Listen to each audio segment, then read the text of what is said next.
কিভাবে আল্লাহর নবী ওই সময়ে ঠোঁট দিয়ে উচ্চারণ করতেন, কিভাবে কোরআনের আয়াতগুলো নবীজি পড়তেন, সেটা আমি বলতে পারবো। আলহামদুলিল্লাহ বলবেন না? আমি বলতে পারবো। আল্লাহর নবীর ঠোঁট কিভাবে নড়তো আমি ঠোঁট নাড়ায় আপনাদেরকে দেখায় দিতে পারবো।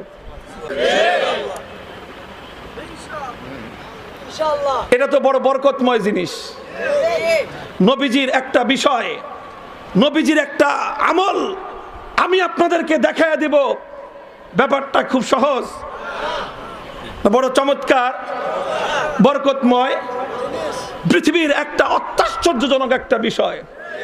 আমার নবী 1400 বছর আগে কিভাবে ঠোঁট নাড়িয়েছিলেন, 1400 বছর পরে এসে নবীজির একজন আদরা উম্মত হয়ে বিশ্ববাসীর কাছে দেখিয়ে দিতে পারি। এটা পয়গম্বর মুহাম্মদ আরবীর জিন্দা মুআজিজা।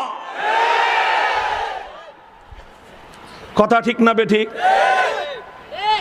লক্ষ্য করেন নবীজি কিভাবে ঠোঁট নাড়তেন, আমি দেখাই আমি আপনাদেরকে।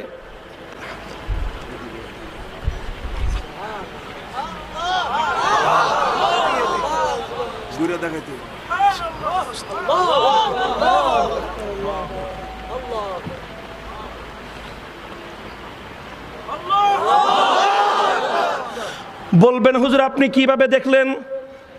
আপনি কি 1400 বছর আগে আল্লাহর পয়গম্বর কিভাবে ঠোঁট নাড়াতে দেখেছেন? আমি বলবো যে না, আমি 1400 বছর আগে আল্লাহর পয়গম্বর কিভাবে ঠোঁট নাড়াতে দেখি নাই। কিন্তু আমি যখন এই হাদিস, বুখারী শরীফের এই হাদিস যখন আমি আমার ওস্তাদের কাছে পড়েছি, আমার ওস্তাদ তখন আল্লাহর পয়গম্বরের এই কাইফিয়ত আমাকে ঠোঁট নাড়ায় দেখিয়ে দিয়েছেন। শাইখুল হাদিস আল্লামা আজিজুল হক রাহমাতুল্লাহি আলাইহি তিনি ঠোঁট নাড়ায় দেখিয়ে দিয়েছেন। এভাবে আল্লাহর নবীর ঠোঁট নড়তো। প্রশ্ন করতে পারেন যে হুজুর শাইখুল হাদিস কি আল্লাহর নবীজিকে দেখেছেন?